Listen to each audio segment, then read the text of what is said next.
This is TFWIRE, Transformers Week in Review, Episode 7, recorded September 18th, 2005.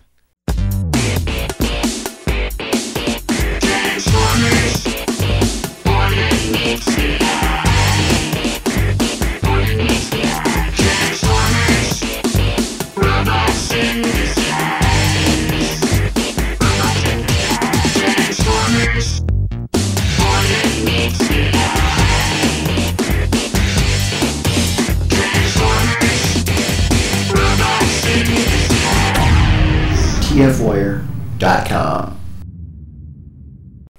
Welcome to TFWIRE, Transformers Week in Review. I am your host, Jesse / Matrix Prime. This week's show, I'm joined by Awa64. Nice to be here. And Not as a host this time. And Pirated TV Pro. How you guys doing this week? I'm doing much better after my car accident. Glad to hear it. I'm doing okay this week. Felt like I got run over by a train yesterday for no apparent reason. That's always fun. Still on the pain meds, Pirated TV Pro? Nope, I'm slowly working my way off them. Although I have decided to start selling them on the black market. So if anyone wants to get in touch with me, give me your phone number after the episode. Okay, jumping right in. Our first story is another new BotCon guest has been announced. This one is Colton Deering, and apparently he has absolutely nothing to do with Transformers except that he's appeared in 3 Transformers toy commercials. What do you mean, Colton Deering? That's a name that strikes fear in all Transformers fans. Everyone knows who Colton Deering is. I mean, the amazing, spectacular Colton Deering. Yeah, I mean, it goes like, Simon Furman, Bob Skier, Colton Deering. Like that's the level of hierarchy.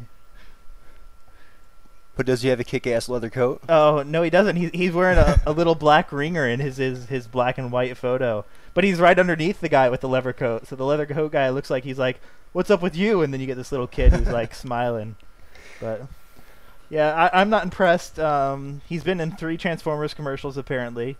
And in his bio, it says that Colton is a native of Burleson, Texas.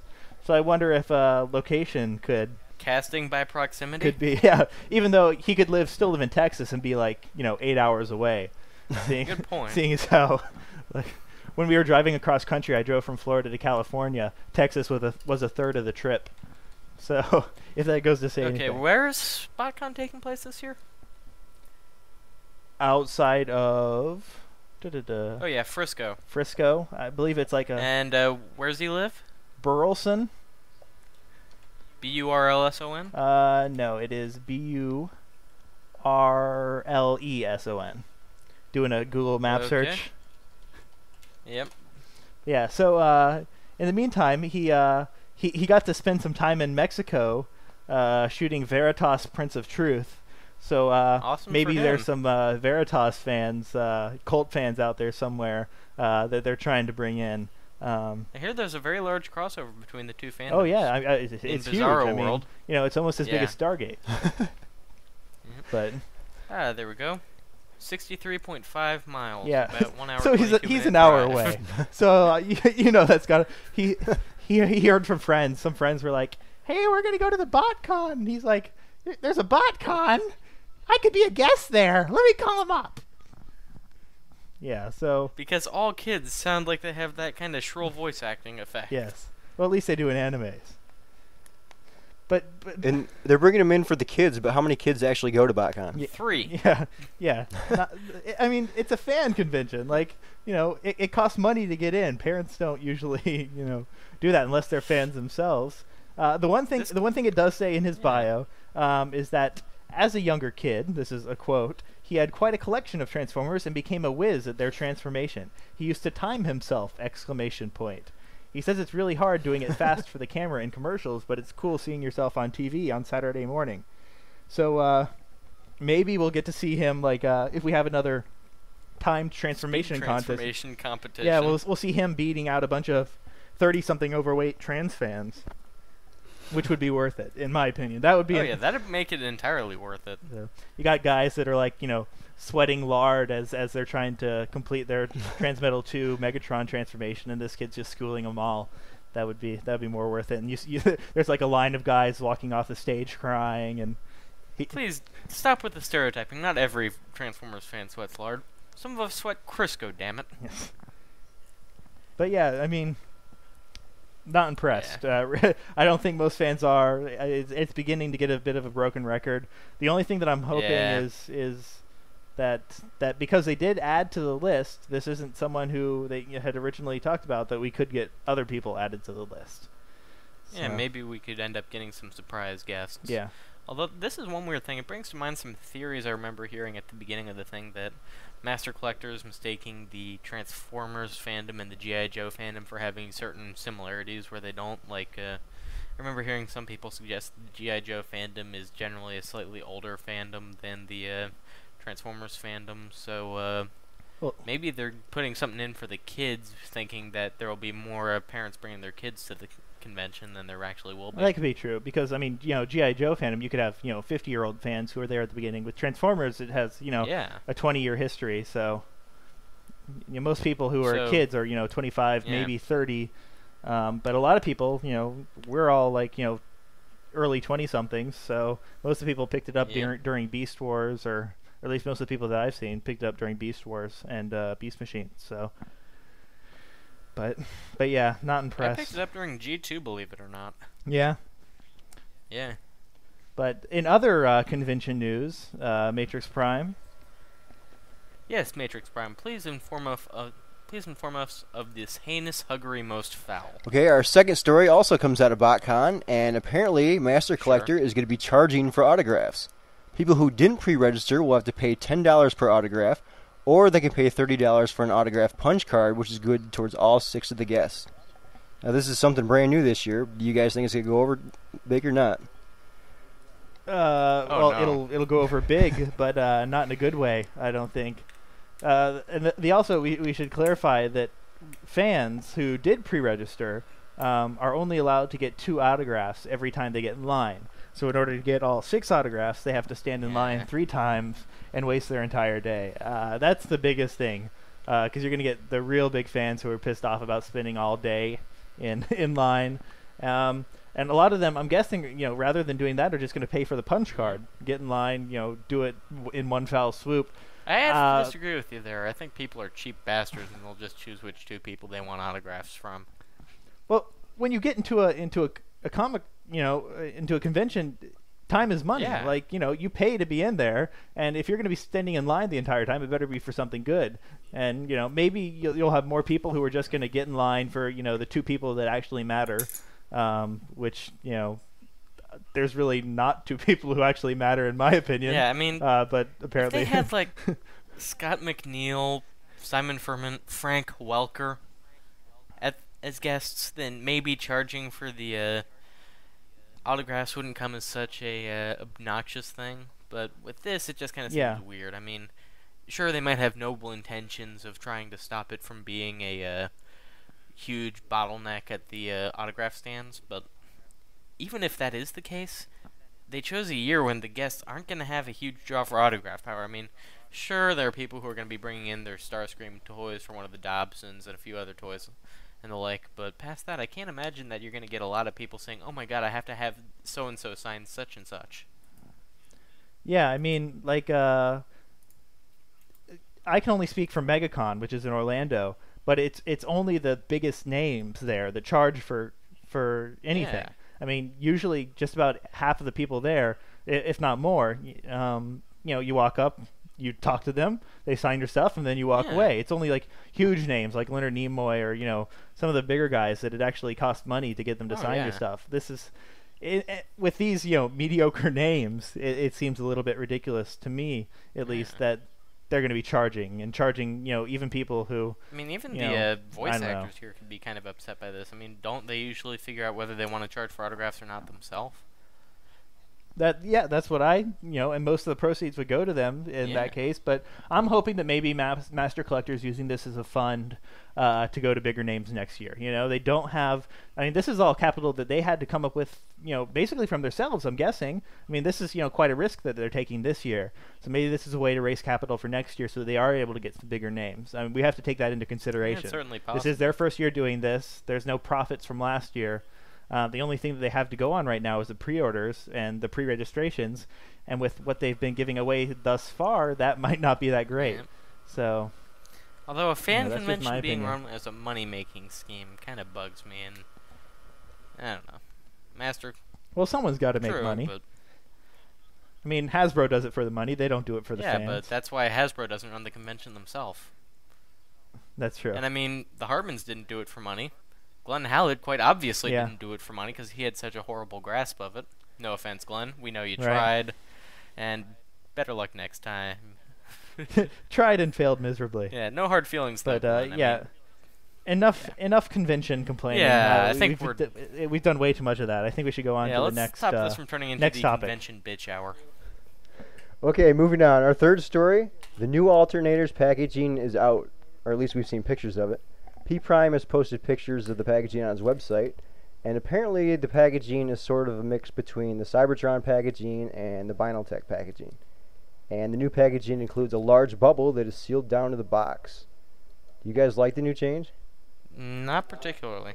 You don't like it? Nah, on one part it kind of loses the cool G1-esque identity that they'd had with the past Vinyltech ones, and second, it's a huge bubble sealed onto the thing. You can't reseal it like you can the Vinyltech and the old alternators packaging. I didn't think about resealing, but I seriously think this is a much more interesting, much more eye-grabbing. It looks cooler, and yeah, it is more eye-grabbing, but considering it's supposed to be kind of a fan it does not line, have. It doesn't have the G1. Well, it's a Yeah. collector's line, not a fan line. Let's be more specific. And everyone's complaining about it not being able to be stacked. Like, that's another legitimate concern. I could care less. I mean, I could mean, care even less. even if I'm probably not ever going to reseal them unless I move or something. Actually, that means I probably will. But either way, I have the boxes stored in my closet and they're stacked up.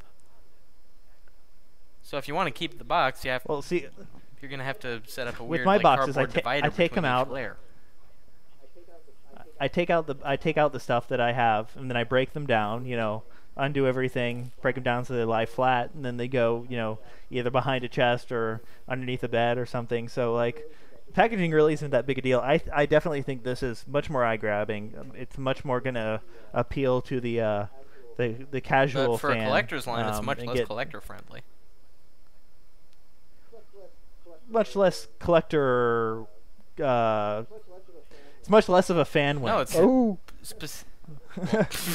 Woo! Yeah. Yeah. But I like it much more. I think it shows off the car True. quite a bit better.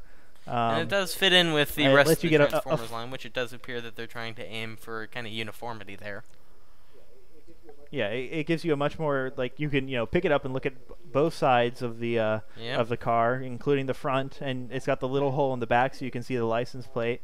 And I just like it all around. And also with it came confirmation on Sunstreaker. We saw pictures of it, and Prowl was also in the new packaging. So I'm really excited From by an, yeah, from just an about aesthetic standpoint, I do agree with everything you. It that it looks a lot entails. cooler. From a functionality standpoint, I can't agree with you though. Unless, hold on a sec, we haven't seen them. Huh? I wonder if you can open them from the bottom. I was wondering if you could maybe open it Might from be the able to. end where you could see the license plate.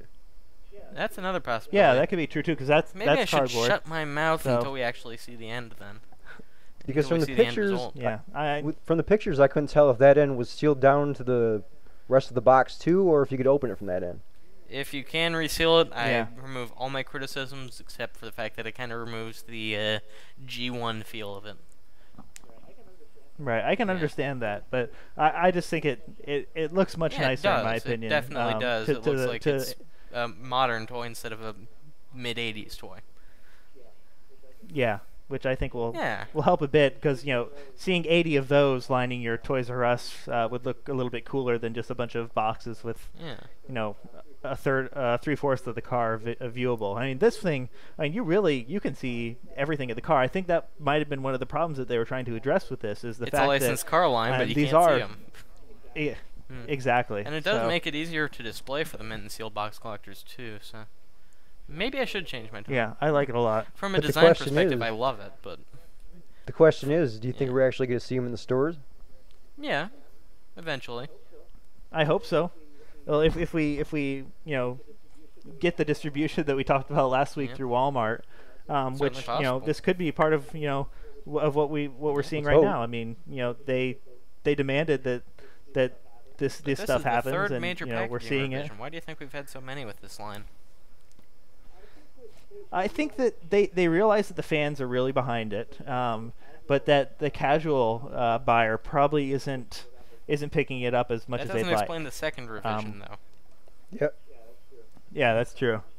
But I'm thinking that's what they're trying to address. Certainly with this. possible, and if that's it, So. props to you, Hasbro. Do either of you know why they cut out the window in the second version? No idea. I could only presume because somebody was smoking a really bad thing of weed that day. Yeah, I never figured that one out. Okay, moving on. Moving Story on. number 4. Yep. Yeah, on to better news. news. Apparently, the Cybertron cartoon has been resurrected on the Kids WB. It will begin Hooray! airing on Monday the 19th, and will air 5 days a week. And the greatest news out of this is they will apparently be starting from the very first episode. Yeah, I'm really excited. I've been catching it on TiVo, and I'll still be at work when this comes on, so I'm gonna have to continue TiVoing it, or well, not TiVoing, but looks like they're DVRing. So I changed my DVR to record Kids WB. So I'm really excited about seeing it from the beginning, getting to see the shows that Cartoon Network for some reason didn't. Yeah, it should be interesting to see how they handle but- that. Yeah, but the other thing is that supposedly the WB is getting rid of their Kids Afternoon lineup by the end of the year. That's so. So. On the other hand, I do like it. They've been promoting it pretty well across multiple networks, and they did a good job on the promo Yeah, thing. I've It gave me seen- that whole tingly feeling. Yeah, I saw the promo on Cartoon Network, and I was really impressed. They did a really good job and really sticked the fact that it was going to be on the WB, that it was going to be airing every weekday, and They managed to get me excited. I just think that'll be a good get me fit. excited about it, despite the fact that I've seen these episodes quote premiere unquote twice already. right. And this is kind of shocking, but it's really incredible that this promo managed to get me more excited about it than a Gary Chalk recorded promo about it did. Not Gary Chalk, Peter Cullen. Why did I say Gary Chalk? But yeah, since the guy who does the Toonami voiceovers is Peter Cullen, and yet this promo is better, it's kind of weird.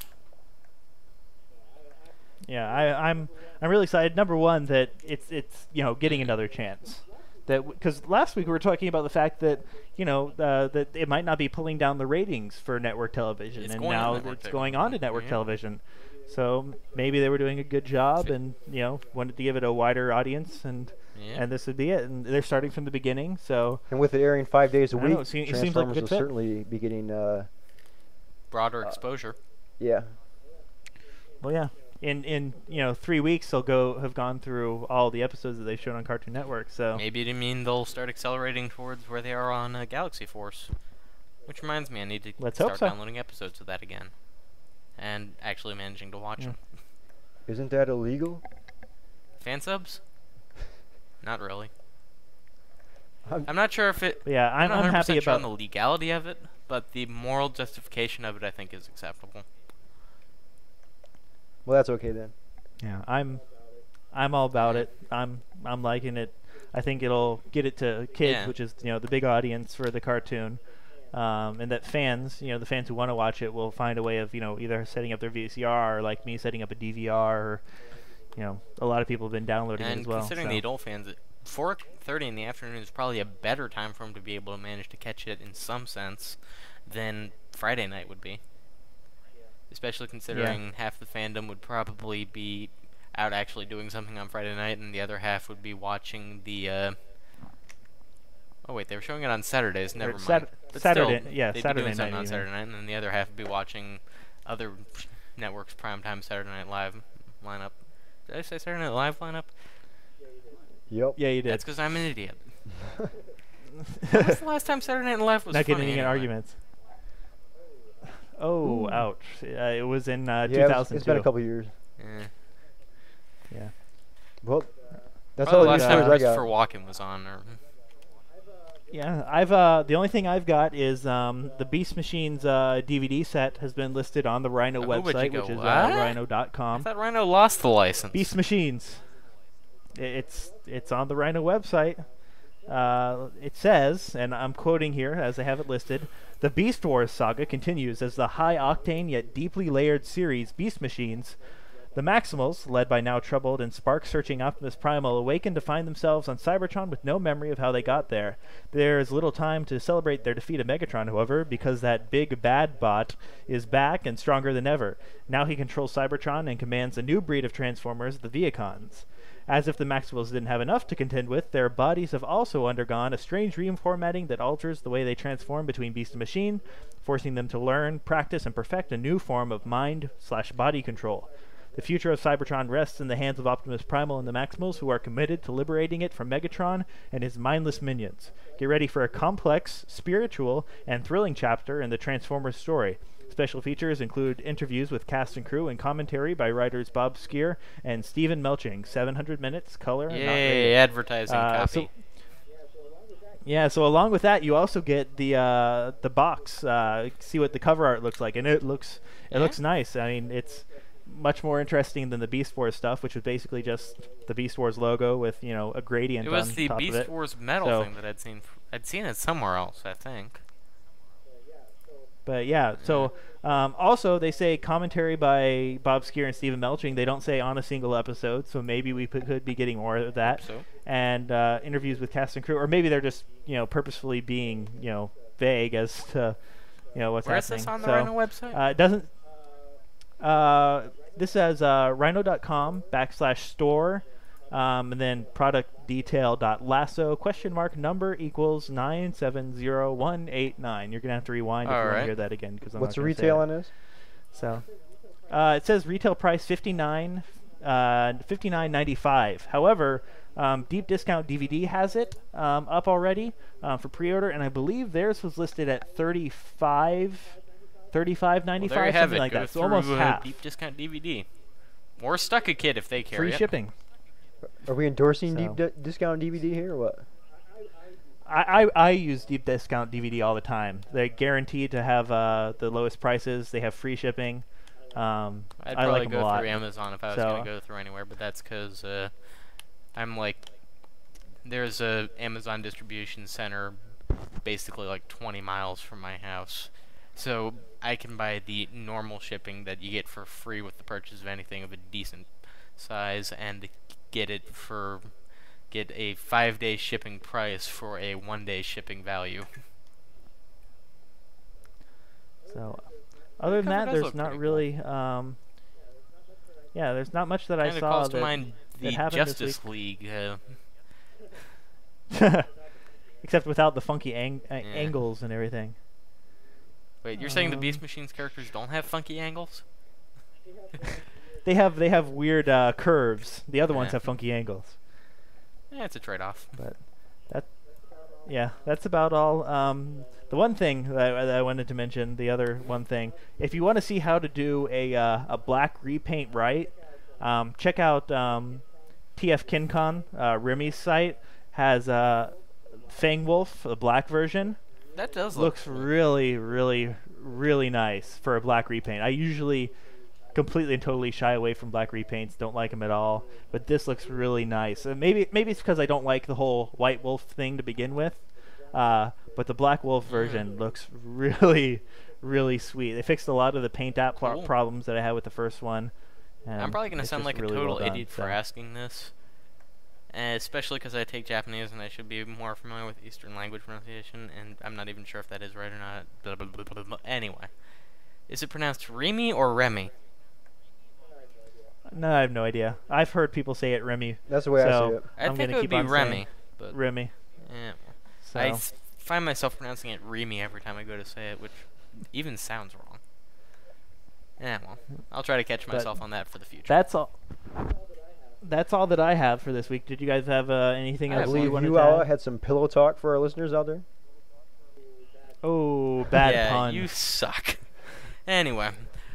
From a Japanese image board reposted on another Transformers forum. I forget the specific person who posted it, but it was on the AllSpark. We'll put a link to this thread in question on the show notes. Anyway, it's a giant Power Master Optimus Prime made entirely out of pillows. Well, clarify. It looks more like a stuffed animal that's made out of like that's made out of sewn together felt with and probably cotton filling and whatever like that. But yeah, and Velcro, but it's fully Yeah. transformable. Like it that's turns into really the cool. full-size trailer and everything. Yeah, so I think that's Yeah, that's and really neat. The especially cool part is I'm not sure whether it's cool. It's a really good size too. It's only slightly bigger than Galaxy Convoy, which means it's Yeah. big enough that it still looks pretty cool, and it's comparable size to the original. But the question Right. is, does it have good articulation? Oh, It wouldn't be Power Master Prime if it did, though, would it? Yeah, it won't put an eye out. It would probably pass safety The drop tests. test? And it does have Pretty long easy. smokestacks. Yeah. Yeah. So. Yeah. You got anything left, Jesse? Nah, I got nothing. Okay. I think All that's right, everything well, then. Then, yeah, this is Pirated TV Pro signing out for this week. This is Awa64 saying repeatedly. And this is Jesse. See you next episode. See you in 7. Laters. Peace out, my homies. Thanks again for listening to TFWIRE. And for next week's show, we'd like to have some feedback from you, the listeners. So if you have any questions about us as individuals, us as a group, or just Transformer questions in general, send those to tfwire@gmail.com, and we'll try to include them in the next episode.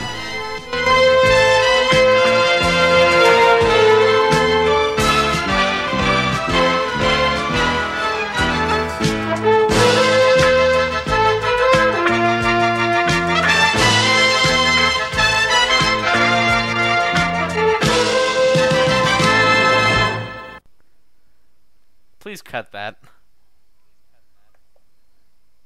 Oh, good lord. You gotta put that. You gotta put that at the end after Yeah. everything. All right. Ninja, please. Ninja, rip. Huzzah. Have you guys stopped recording yet? Alright, I was kind of hoping we could, like, leave this in with the ending credits of going over it like they do on TF1. Haha, crappy Vanilla Ice. Yeah.